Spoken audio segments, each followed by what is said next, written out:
Thank you for coming this morning. My name is Terry Manning, and I work with the Special Education Department at the school district. And Anna Zerfas is the parent navigator. Yes, I am the regional parent navigator for Stone Soup Group here in Fairbanks, and I cover the interior and the northern parts of Alaska. So today we're talking about understanding de-escalation and proactive and reactive strategies. We will have a video and some talking points, but we're also going to be asking you to give some of your input on what you do and what's been effective with your child. So today we're going to be talking about behavior. We're also going to be looking at proactive and reactive strategies, the principles of de-escalation, and other reasons why children may have issues and what they're trying to get out of it. And then some trauma-informed tips. So behavior. We know that behavior is communication. It may not be communication that we like, but our children are communicating with us by how they are showing up. So why does it happen? It could be because they're looking at controlling the environment. They're trying to express a need. They're trying to gain attention or get away from something. They're also, another way to look at it is saying what are the functions of the behavior? So looking at is it escape? Are they trying to get away again? Are they trying to gain attention, whether it's from you or from somebody else? Do they want something tangible? Is there something they're trying to get? And then looking at sensory, they're going internal. They're, they might be rubbing their arms, trying to, so that they don't have to engage in other behaviors. So I love the pink little thing there. It says it's all fun and games until someone figures out the function of your behavior.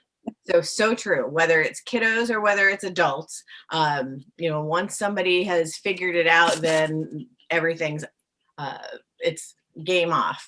And the other one, it keeps getting worse. So you say his behavior keeps getting worse, then why do you continue to provide the same consequence?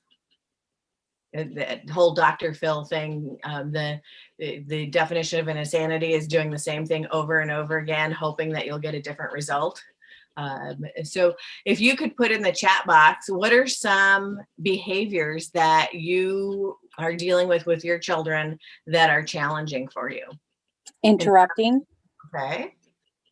One thing I wanted to bring up as well is a lot of times when a child shuts down, the absence of behavior is also communication. Absolutely. So reminding my daughter to do her homework constantly. I think every parent in the room has that problem. School refusal, yes, especially right now. So looking at some of these behaviors, what do you think the function is? So is it escape, attention? Is it they're looking for something tangible, or is it a sensory issue? Oh, yes. Every time you say it's time to do schoolwork, she says she's hungry. So I would think definitely escape, right? Yep. Then the constant request to buy things. What do you think the function of that behavior is? So when we're looking at the buying things, I would say that it could be two things. It could be attention, and it could be something tangible. So we have to realize too, there could be more than one function of a behavior for a child. So in a school setting, when we're looking at functional behavioral assessments, that's what we're trying to figure out. What is the function of the behavior? And if there's more than one, do we need to address both functions, or is there one that's a primary function? So being able to look at that, and that will help us determine what we need to do to support the student. So there was another one, staying on task, sadness, or bored, being homebound during pandemic. There is no doubt this is a really tough time right now for all kids, and especially our students with special needs. Some handle it better than others. And so, hopefully we'll be able to talk about some things that can be done to support the child, but also to support the parents. This is a community issue, and with your children being at home, what are things that you can do to help some of these behaviors? Okay, so answer this question for yourself before we watch the video. Do you see yourself as a proactive or a reactive parent?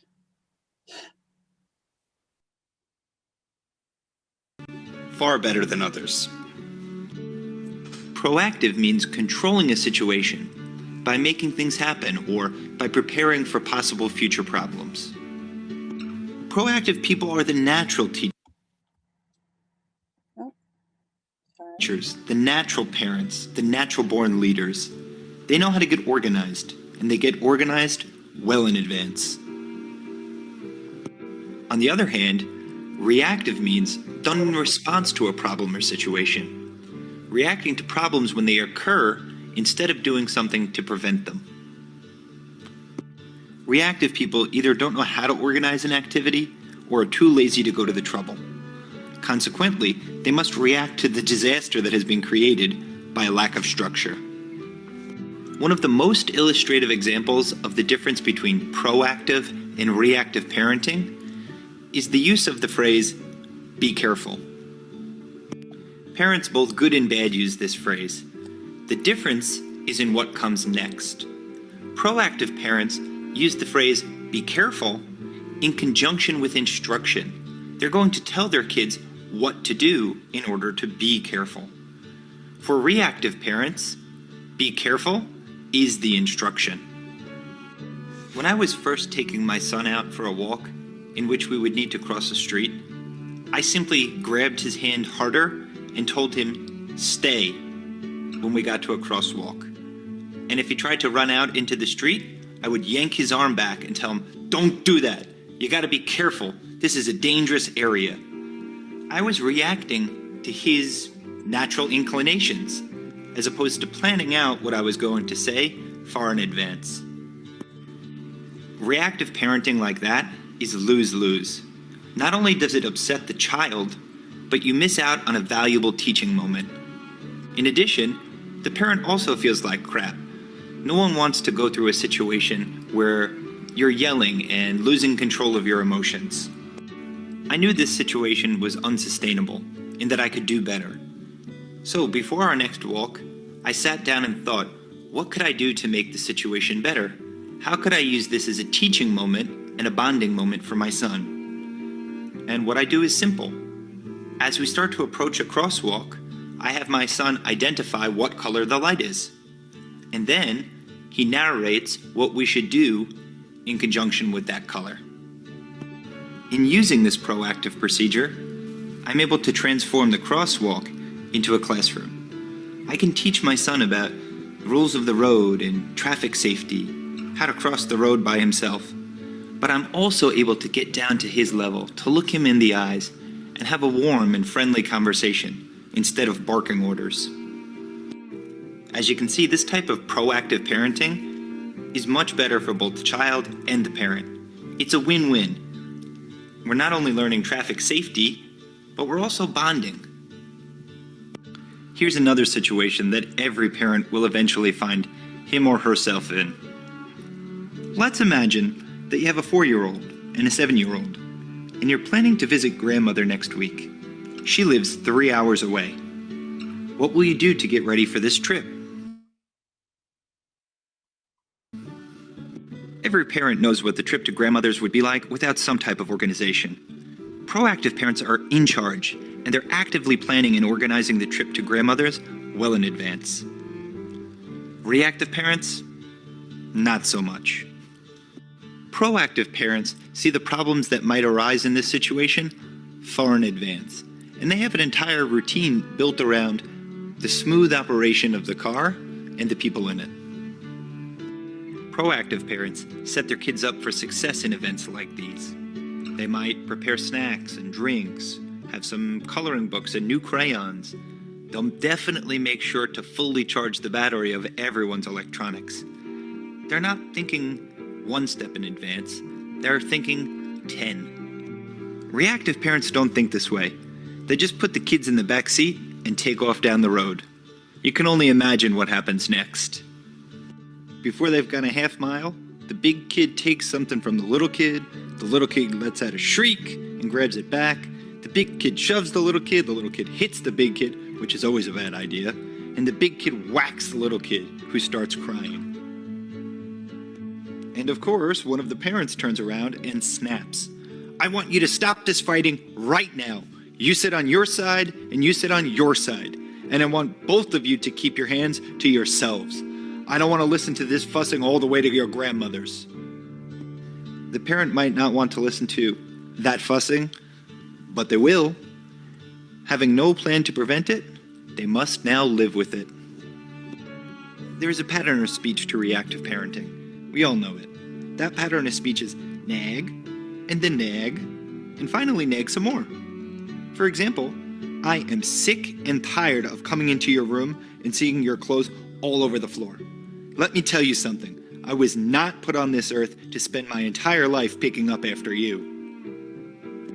Have you ever heard this kind of speech? I know I sure have. Now, what has this parent failed to do? They failed to train the child to perform. They've given a reprimand instead of an order. They yelled at the kid instead of instructed them.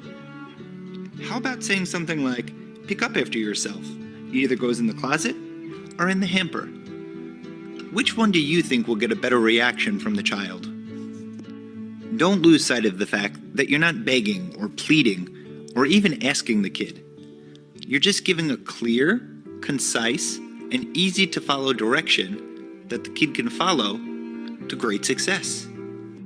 What sets proactive parents apart is not their goals and objectives, but rather their procedures. Proactive parents know how to organize an activity in order to get things done. In order to get things done right the first time, every time.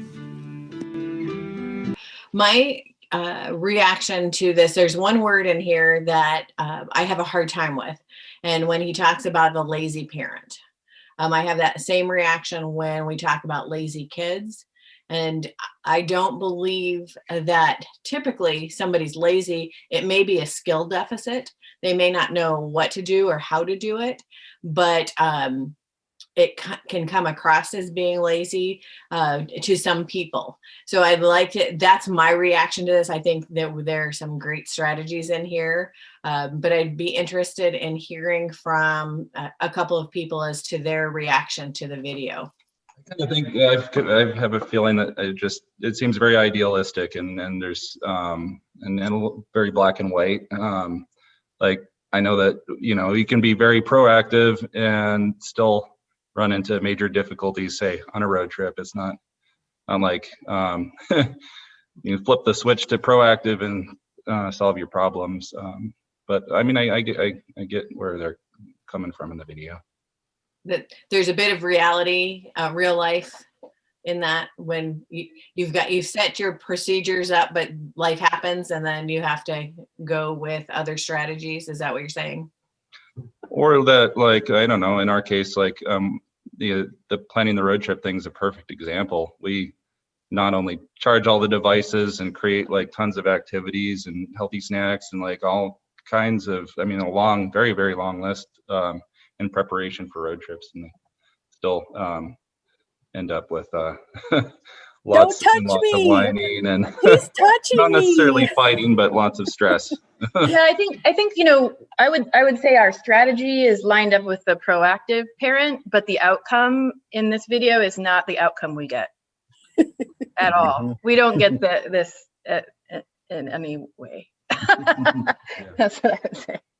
It's more like, he's touching me. Make him stop looking at me. Yeah, we don't get too much between the siblings. It's more like things that are beyond our control. Right. And there's always going to be that, isn't there? Something beyond your control. And I think what he was saying is to, part of it was to have your procedures in place as much as possible. And I see this in the chat box that in reality, parents are both. There are some who are more than lean more one way than the other. And good it's important to recognize the situations when you're prone to be reactive, to identify your triggers. Absolutely.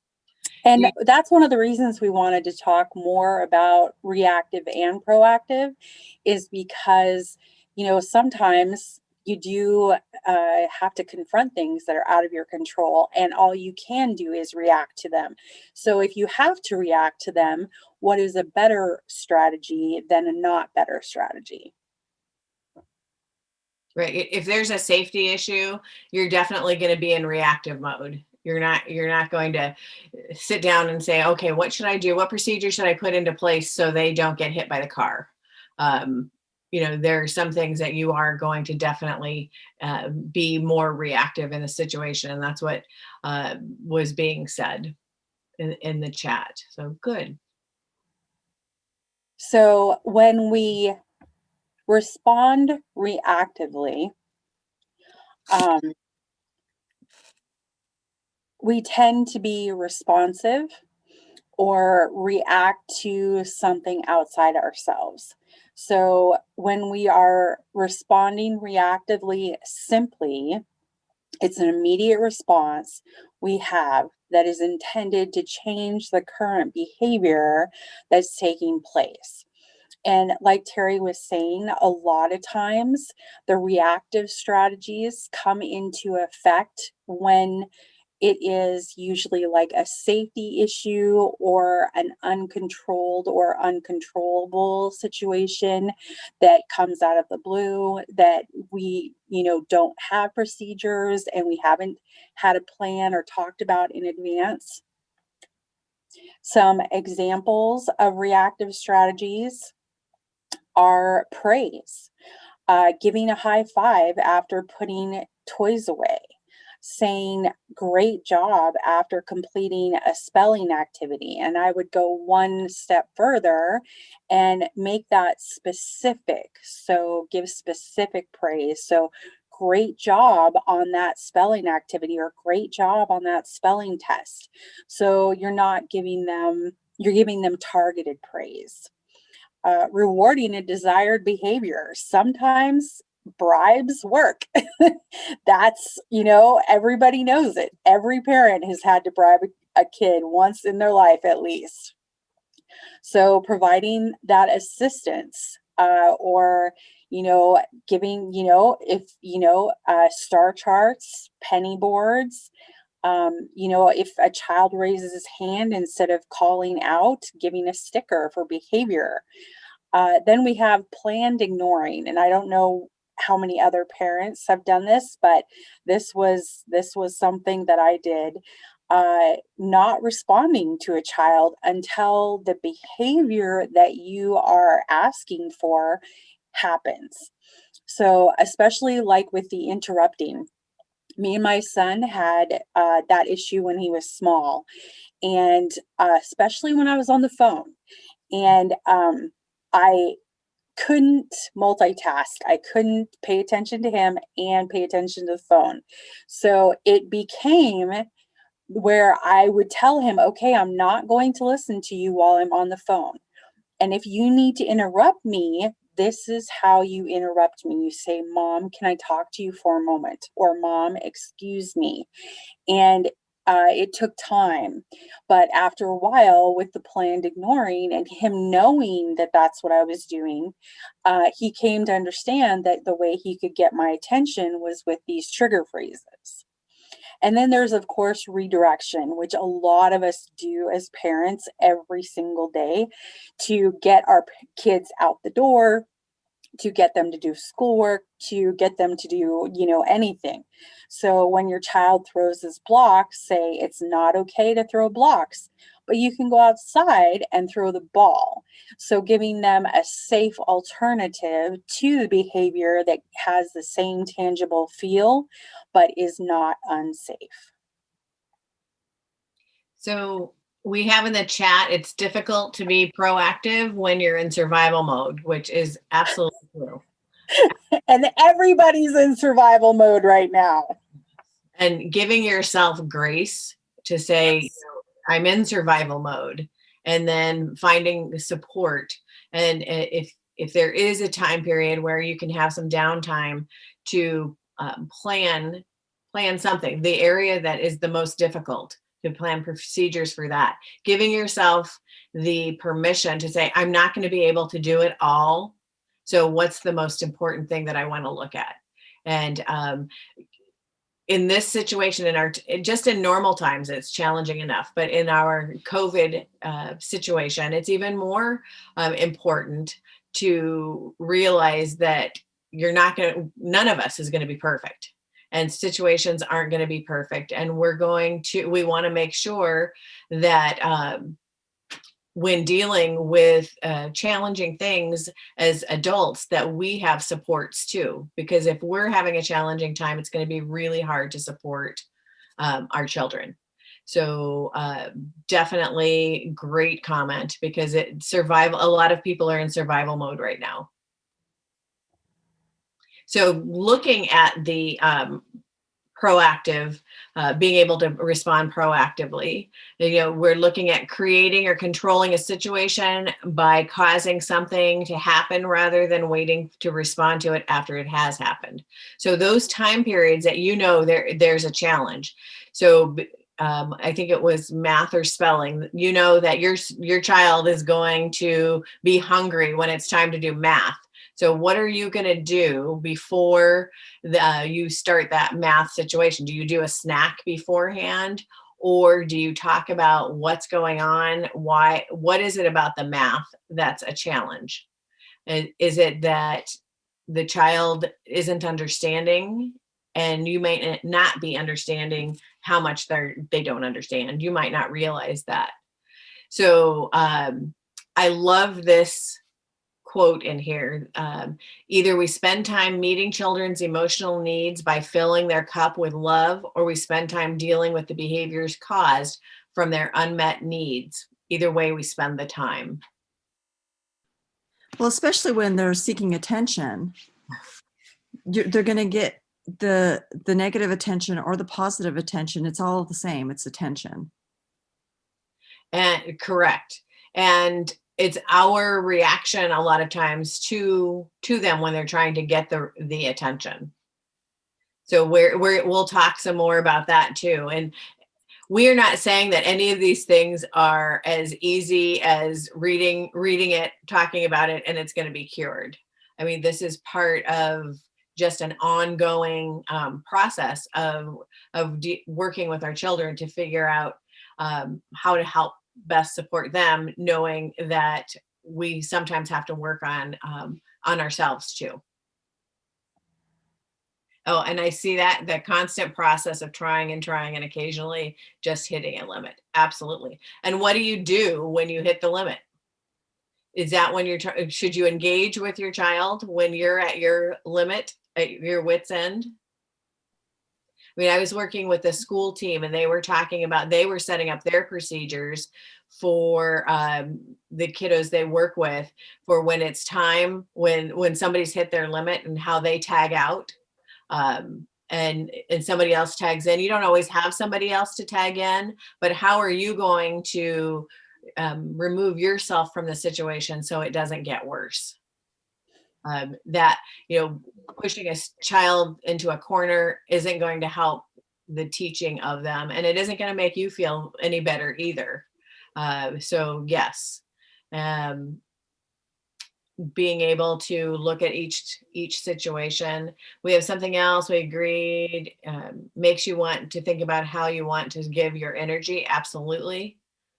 then I'm teleworking and have lots of meetings and limited time to do schoolwork with the kids during daytime before they're too tired. And it's, yeah, and it eats while, excuse me. So I'm not saying while you do the schoolwork in my house. So yeah, I can imagine that it's so chaotic that when you're trying, and what's kid nature? When you as a parent have something you have to do, don't they want your attention? Like Anna was talking about on the phone. She gets on the phone and her son wants to talk to her. So coming up, it may be teaching some skills to the kiddo, talking with them when it's not at a heightened situation about what the expectations are for them. Is it going to be 100%?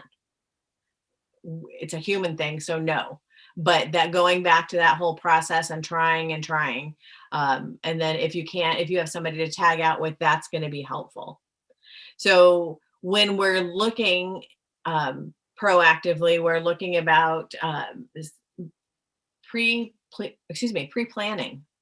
So as much as things that you can pre-plan for, do. There are going to be things that you can't pre-plan for. That's just also part of being human and being real life.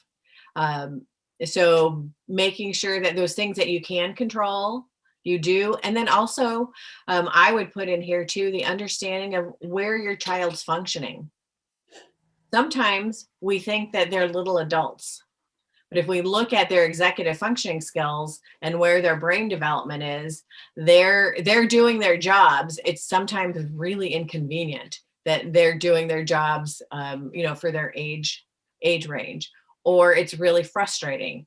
And again, it goes back to that being able to see how you react to it. And if you have procedures in place and it doesn't work the first time, then you figure out why, and then see if you can change it up a little bit to make it more positive and productive. And consistency is key. If you decide on a plan, then stick to that plan. You can't try it once or twice, and if it doesn't work, give it up, because kiddos can take up to 30 times because their executive functioning, like Terry was talking about, is still developing. And so, it can take quite a while for it to stick, but once they've got it, they've got it. And so if you're consistent with it, that can really help them get it eventually. And it's important to teach the skills that you want them to learn before they ingrain the inappropriate skills or the negative behaviors. You want them to know what it is that you want them to do. So that expectation, a lot of times I hear it regarding husbands and wives, they can't read your mind back and forth. Well, our kiddos can't either, and they don't have the background knowledge to even know what you might be expecting. And that repetition is so important. In reading, it can take up to 200 times for a student to learn a reading skill, depending on where their levels are, and the same for the behavioral skills also. So some strategies, another way that we say this, proactive or preventative strategies. So sometimes you're going to put all the preventative strategies in place and they still may not work, but being able to be reflective about what worked and what didn't work will hopefully help make it successful for the next time. So looking at, if you're looking at your schooling that you're doing at home, using that high interest materials during the non-preferred tasks and activities, so that looking at practicing math problems on an iPad. A lot of kids love iPads. If your child doesn't love iPads, that's not going to be reinforcing. So that's not something you're going to use. You're going to want to make sure that it's something reinforcing for your child. We can give you many, many different reinforcers, but you'll have to know from your individual child's interest area of what kinds of reinforcers that you're going to use. It could be reinforcing to you, but not to your child. And I think sometimes that's the hardest part, is you think, well, I think it's great, so you should think it's great too. And it just does not work that way. Do any of you have examples of reinforcers that have worked for your children or your child? Okay, making it into a pretend play scenario, nice. Play is a great way to teach skills. Okay. So another strategy is to modify the task. It could be that the number of chores that you have the student doing, or the number of activities that you have the student doing, are too much. So you need to break it down so that they're only doing a certain amount at a time. In reading, making the passage in a shorter chunk. A lot of students, when they see a whole reading passage, they just wig out. They are so overwhelmed with the words on the page. So it's easy. Just take a piece of paper and cover those words. Do a quarter of it, and as they're learning to, or they're continuing to read, go down. So modifying is okay. Looking at another strategy, reading a book about a concept. And so some kids love that, being able to, that's reinforcing to them to be able to read about it. Building in the breaks, huge. A lot of times we want to say, you're going to get everything done before we move on. And so you need to schedule exercise breaks or a sensory activity, something to do that's not either sitting in front of a computer or sitting at the table working. Because when you're in school, you get up and you're moving around. As adults, a lot of the webinars we're doing now and trainings, it's 90 minutes of work, 30 minutes of break, and then 90 minutes of work. And that's for adults. So it's going to be shorter time periods for kiddos. So being able to give work time, first work, and then have like a 2-minute break or a 15-minute break, you determine that as the teacher at home. And the question is reward after good schoolwork reactive? I think that depends, because, if the kid knows they're going to get a reward, then it's a bribe. If the kid doesn't know it's a reward, that they're getting one, then it's reinforcing. Right. And sometimes they'll know it's, if they know that first they do this work, then they're going to get this reward. So that first, then it's a good reinforcer. And that's why it's important to know what the reinforcers are. Other proactive strategies using visual cues. A lot of in classrooms, and so would work at home too, I believe, would be providing that picture schedule so that they know what the routine is. Don't assume that your child is going to remember what the routine is at home. Things are just changing up so often. So if you have that picture schedule for them, that's really very helpful. And then using cue cards and social stories, whatever visual cue your child responds to.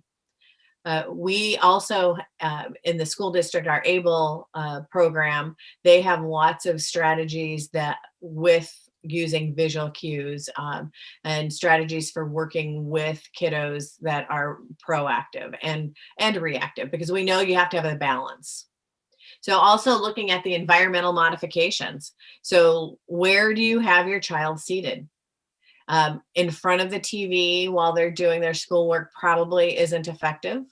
For some kids, being in front of the window isn't, because of being able to zone out into the snow right now. So looking to see where they're going to be most successful is important. And I wish we could say, here are strategies that are going to work for everybody. They just don't work for everybody. Just like we are not reinforced the same way as adults, each individual child is reinforced individually. So, and then dimming the lights might be helpful also. Okay. And one thing that kind of was my pet peeve as as a teenager especially, is I am very music oriented. And so I could listen to music and do a really good job on my homework. In fact, if I was not listening to music, I did worse on my homework because I was very scattered. And my father used to have so many issues with this because he didn't understand. He's not a music person, and he didn't understand how I could get homework done if it wasn't silent. So being open to what your child, how your child works best, because some kids can listen to music and do great work. Some kids can't. Some Right. kids need it to be silent, or they need to have white noise or background noise or of some sort. It just depends on your kid, and being open-minded enough to find the right strategy for your kid. And it's all individualized, and that's the challenge too, is we all Especially when there's multiple children in the house. yes, if you I'm guessing that some of you have more than one child that are sitting at home and who are doing schooling. So it's kind of like directing the circus. How is you going to meet this student's need and for each of your children? And so absolutely not an easy task at all. Headphones have come in really handy. My best friend has 5 kiddos from the ages of 13 down to 4. And she says headphones have actually saved her life because every kid gets a pair of headphones in the morning, and they put them on before they take out their iPads for school, and they can each pick what works for them. Whether it's, I have the 13-year-old loves listening to rain for some reason, and that seems to help her. Whereas the little boy, who's 9, is all about listening to, what is that game called? With the blocks, Minecraft. He loves listening to Minecraft tips while he works. So it just kind of depends, and headphones can be great savers. So now we're going to go on to some strategies for at home. When we're working with teachers, new teachers especially, when they're going through, setting up the scenario to make it a positive situation with kids. Like at school, it's greeting students at the door. So at home, these are challenging times. Won't even pretend to know how things are going in each one of your houses. But if it's stressful, you have to remember that you still need to greet your child positively. And it can be challenging if it's been a rough day. So finding those times that you can do that, especially in the morning and just different times throughout the day, and establish and maintain a good relationship. And sometimes letting go of schoolwork to develop the relationship is going to be really important. And I say that coming from this perspective of a teacher, is it's okay sometimes to say we're going to do that schoolwork later. We are going to develop the rapport, and because all day is not school. You still have to have a relationship with your child when school time is done. And then use reminders and cues. This could be really challenging because you think, I've told you 15 times already, you should remember this.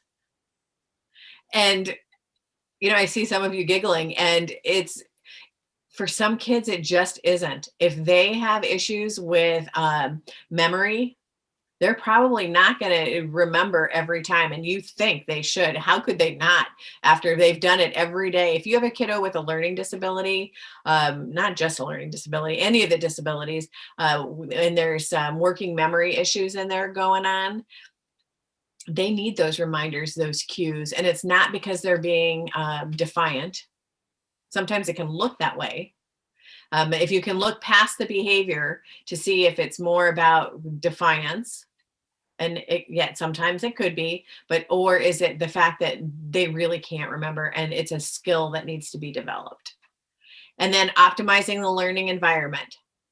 having the TV on could be a challenge for some kids. Some kids can't block out extra stimuli. And then also, are there a lot of different Zoom meetings going on at the same time, and that's interfering with what's going on? So look at your setup.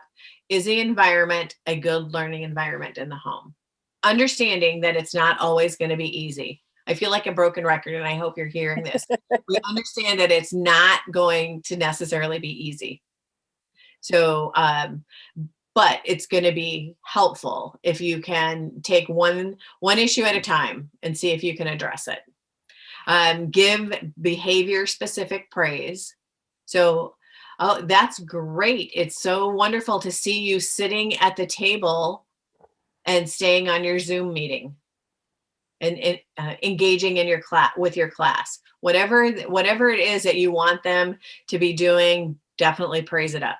You can't give too much praise at this point, but making sure it's specific is important.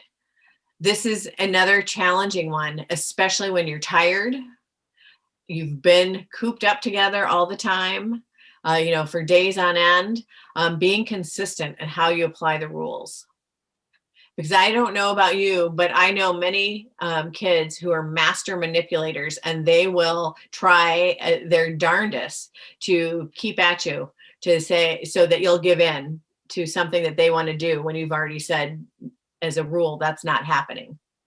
So if they're good at it, you know what, you have to acknowledge that they're good at what they're doing, but then it's about how are you going to keep yourself engaged so that they don't wear you down. And then if they do, give yourself grace, forgiveness, and then try it again the next time. Actively supervise. Kids during the school day are supervised quite a bit, so you may have to look at whether or not they're being given enough supervision at home. And then a very important one is setting clear expectations. We can't assume that kids understand what we want. We have to teach it. We have to tell them. We have to teach it. We might need a visual of it, and we have to practice it. Again, you're going to feel like it's a broken record for you. And Terry, if you don't mind, I would like to say something about the expectations. One thing that me and Terry have learned through teaching these classes and watching videos and trying to find information for our presentations is a lot of times adults talk to each other in a language that kiddos don't understand because they don't have the history or the historical knowledge to understand those idioms or that slang or that level of talking. And so, what might be really clear expectations for us is not a clear expectation for them. And so being when you say, this is what I need from you, be very clear at their level, what you're expecting from them. And kiddos with language disabilities are even more susceptible to not understanding what you want. But it's not just if they've got a language disability. I mean, all kids, as Anna was saying, if they don't have the background knowledge, that prior knowledge, they won't understand. And it doesn't matter if you tell them 10 times, if they don't understand it, they don't understand it. Okay, thanks, Anna. So now we'll just give you some principles of de-escalation that are really, really important. Everybody likes to have their personal space. Some individuals and kiddos have no concept of personal space. And so that's something to remember. Sometimes personal space bubbles can depend on mood. So try to be cognizant of that. When you're all in the same room together, all in the same four walls together for weeks on end, as we have all learned now, it's really hard sometimes not to respond in anger or frustration, and instead to be logical and measured. But kiddos respond better to logical and measured and I think everybody does, than anger and frustration. Establish verbal contact calmly with your kiddos, and be concise and speak in short, easy to understand sentences or phrases, and repeat yourself over and over again. That's how kids learn, is repetition. Listen closely what the kiddo is saying. So what are they actually saying, and not just what's coming out of their mouth? What is the meaning behind what they're saying? Identify their wants and feelings and try to accommodate the reasonable requests so the kiddo doesn't feel like you're saying no all the time. Agree or agree to disagree with the kiddo's concerns while avoiding negative statements. Set clear limits with expected outcomes. So, this is what you need to do, and this is what will happen if you do this. Offer choices. So, when my child was little and I was a single mom trying to get him ready and out the door, and he wanted to dress himself, and it was taking an hour for him to pick, it came to the point where I was like, okay, you know what? You can pick the blue shirt, the red shirt, or the green shirt. Which one would you like? So I'm giving him choices, limited choices. So it takes him a shorter amount of time to pick, and we get out the door, but it still gives him those choices and feeling like he accomplished something. And always review the event and look for areas of improvement. Sometimes you can totally pat yourself on the back and be like, score for the parent team. We just totally mastered that, and sometimes you're like, okay, we got to start that one again. And do it over again. Remember that as parents, we make mistakes, and that we also have the opportunity to learn from our mistakes and do it differently the next time, do it better the next time, so that we can be that example for our kiddos. So looking at, in our school district, we use crisis prevention intervention. And the whole goal is to keep kids from escalating to where it becomes aggressive behavior. So here are some 10 other de-escalation tips. And it's really a lot about the verbal de-escalation and the space. So looking at being empathetic and non-judgmental. Again, same thing that Anna's list, making sure that you're looking at it through that person's eyes. So the kiddos, for the kiddo, it's the most important thing going on for them right now. To us as adults, we may be like, oh my gosh, that is just a silly thing. But we have to put ourselves back in their shoes, and how think. Sometimes it helps to think back to, how was it for you when you were a teenager? Did things seem very personal and highly emotional? Probably. A lot of us go through that. So knowing that is helpful. Respecting that personal space, because if you do get into a child's space, it may be confusing to them. If they're in the middle of a meltdown, you don't want to agitate them more. So being very clear as to where their personal space is. So using non-threatening nonverbals. So making sure that you keep your tone and your body language neutral. We all know that when we get escalated, we can easily escalate other people. Have you ever been in an office situation where somebody comes in and it's like the sky is falling and all these different things are happening and it's really bad, and then you can get sucked into that? So I'll just say I have, and not the best shining moments at times, but we want to make sure that we stay neutral so that we don't cause somebody else, our children, to escalate. We want to be able to diffuse the situation. So avoid overreacting. So your positive self-talk is important. I can handle this. I know what to do. Or I need to just walk away from the situation for a minute. But being able to calm yourself first before you start dealing with the situation.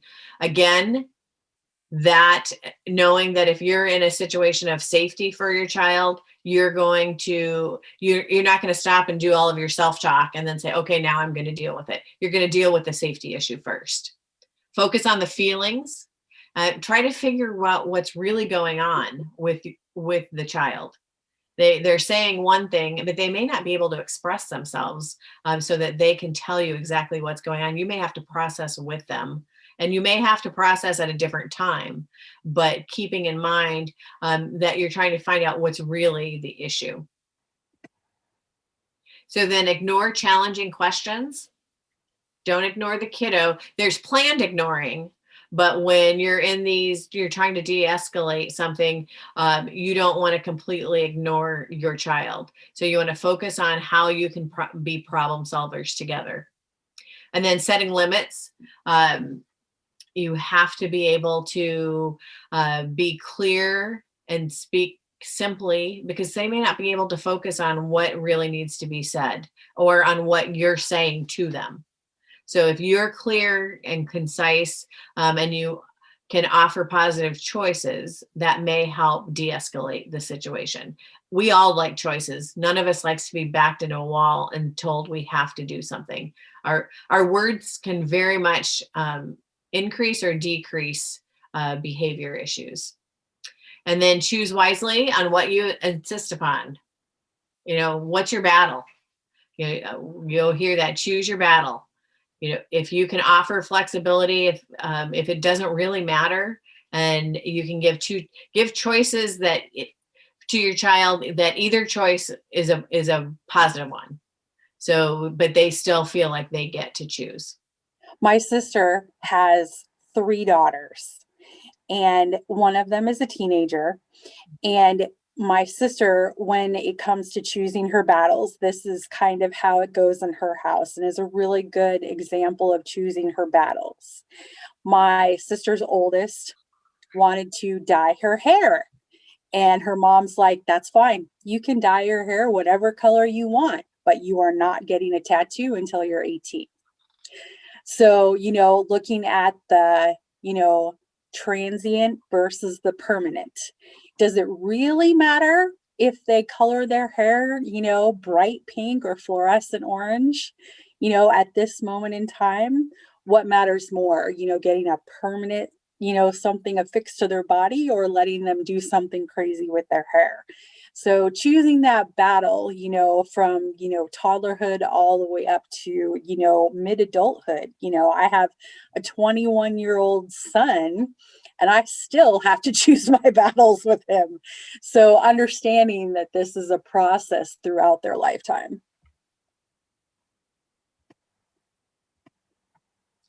So allowing for the silence for reflection. Sometimes we want that response right now. It's like, look at me and tell me right now. And sometimes you have to allow some time for processing, and then allow time for decisions. We know that not all of our kiddos are able to make quick decisions, and the processing time is slower. So making sure that they get that time to process through what you're talking about is really important. So common parenting traps, the ineffective directives. So not giving clear directives so that the child knows what they're supposed to be doing. And when you are giving the directive, especially if your child has ADHD, they may not have heard what you said to them. They may, a strategy is to use their name first and then give the directive so that they know that you're talking to them. They're not going to pick up those cues otherwise. And if you put a string of commands together, the memory issue is real for a lot of kids. And so if you want them to unload the dishwasher, take the trash out, clean their room, and clean the bathroom, you're going to have to break it down, and you may have to write it down or have pictures. So and also the repeated frustrations. And we've talked about this, the saying things over and over and over again. So as a parent, it's hard to deal with that. And that's repeating is one of the highest areas of frustration. Using interrupted commands. If you get interrupted, and when you're giving directions, the child may not be able to follow along. Not giving clear and concise directives. So being very specific and understanding the age level and the ability level of your child is going to be important. So if you've given a directive and they're not following it, is it behavioral or is it a skill issue? Do they not know what to do, so they don't do it?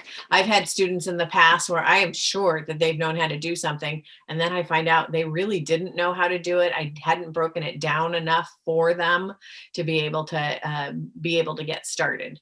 So I don't know about any of you, but there are times if I'm not sure what to do, that can sometimes paralyze me.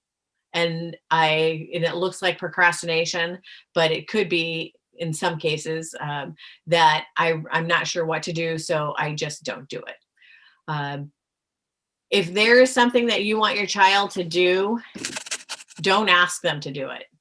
Because if you give that, put it in the form of a question where they can say no, and it's something you really want them, expect them to do, do you want to do this? Well, or, yes, the whole, do you want to do this? They're going to say no. They don't want to clean their room. So you may say, how about you put your backpack together tonight instead of tomorrow? That's open for interpretation about, do you really want them to do it? And they could say, well, how about I don't? And be okay. They're okay with that. You're not okay with that. And then let's clean your room. Let's do this. Let's do that. So instead of saying let's, say you need to clean your room. So it's clear, concise, and they know what's expected of them. Circle of security is a concept that I actually ran into when I was pregnant with my son. And it's funny because it really hit me, and I was like, okay, if it was kind of like, I'll be the maypole, I will stand in the middle and I will let my son circle around me, doing what he needs to do and then coming back to me as a touchstone. And that worked out as our circle of security, so that if he needed me, I was right there, and he decided, how far away from me he was going to get. And as he got older, I referred to this as submarine parenting. Everybody's heard of helicopter parenting. Mine was submarine parenting. A perfect example, I don't know why I remember this, is he was like 14 something and he wanted to go to the movies with his friends. But of course, overprotective mom of the one child was like, okay, we can do this. So I let him go to the movies. But of course, I am in the movie theater, across the lobby, just there. I'm not particularly watching. He just knows that I'm there if he needs me, and I went to a different movie and he knew where I was just in case he needed something. And then, as he got older and got a cell phone, that widened his circle of security a little bit more, where he knew he could call me if he needed something. So, children start out with a very, very small circle of security when they're young. And then as they get older and they feel more secure in both us and themselves, their circle of security gets wider and wider with us as their touchstone. So some things that we just wanted to call attention to, because we have a lot of trauma right now. Some kiddos already had trauma. Some kiddos are experiencing trauma right now. And I think all of us are going through kind of a global trauma. And so some things that we, especially right now, can remind ourselves of before responding to a child who is acting out or escalating is that we need to take deep breaths to calm and center ourselves. We're the adults. We are the captains of the ship and we set the examples.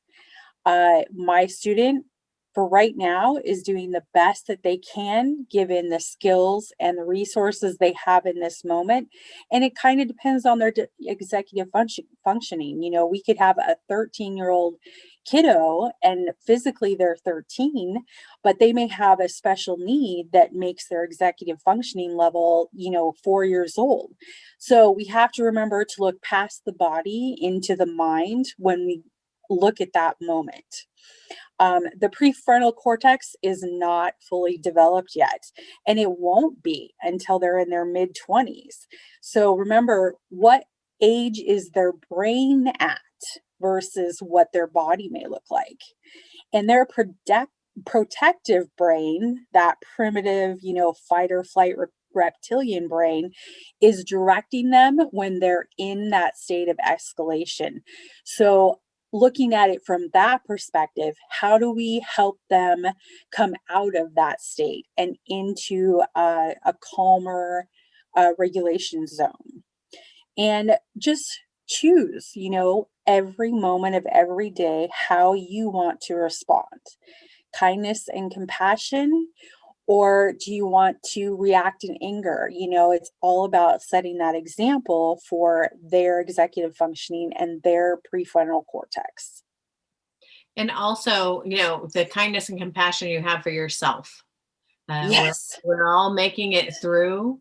So that is my hope for all parents, all staff, is that we all remember that we are human, and there are going to be days where it's super challenging. And so we want to do the best we can and move forward. It also, looking back at number 4 with all of the executive function skills, if I could have a crusade, it would be about executive function skills, teaching that. Yes. Next semester, because I think when we realize that a little bit more and understand where children are in their development and their typically, and then we can look at it like Anna was saying, if they're not typical in some areas, what can we expect them to be able to do? And so be looking for that next semester for more in-depth executive function information. And something I wanted to add at this point is it's okay to give yourself a time out. And it actually can wake the kid up. They'll be like, Mommy needs a time out. And they're like, what? And so it helps you, if you put yourself in timeout and it gives you that moment of calm before you can, because then you can say to the kiddo, Mommy was getting angry and frustrated, so Mommy needed a timeout so that she wouldn't act badly. And when we say that to our child, it helps them understand that we are just like them and that we have bad times too. And that, by seeing us regulate ourselves by putting ourselves in timeout or taking a break or whatever it may be, then that helps model that behavior for them as well. And it gives us that moment to just take a breath and be like, okay, I can do this and go on with our day.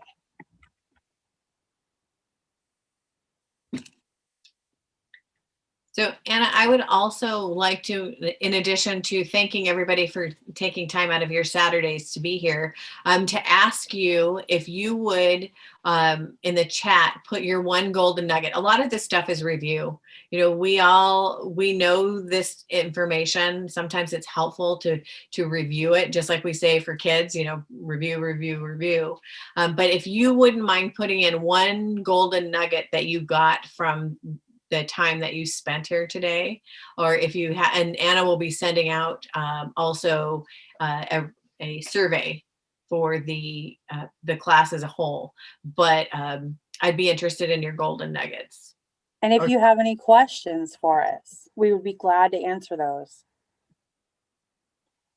And if you don't have a group or a support group, and you're looking for that, Anna through Stone Soup Group, is the resources there are great, being able to do that, because in this time period, if you are in survival mode, you want to be able to reach out to others who are going through the same. And you can, those of you up here can also reach out to me, and I can connect you with others, or to Anna too.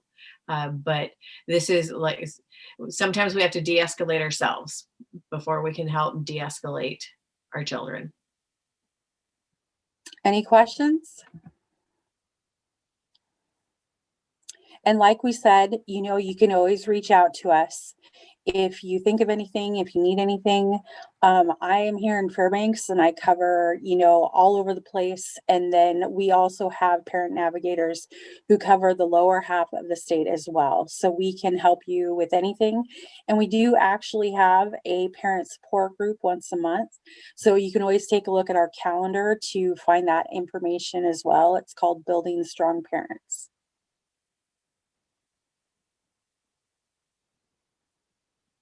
All right, everyone.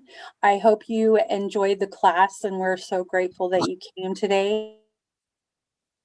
And may you stay warm. Once again, if you have any questions, feel free to contact us. Yes, please stay warm and stay safe. And thank you, and take care. Thanks. Thanks so much. Have a good Saturday.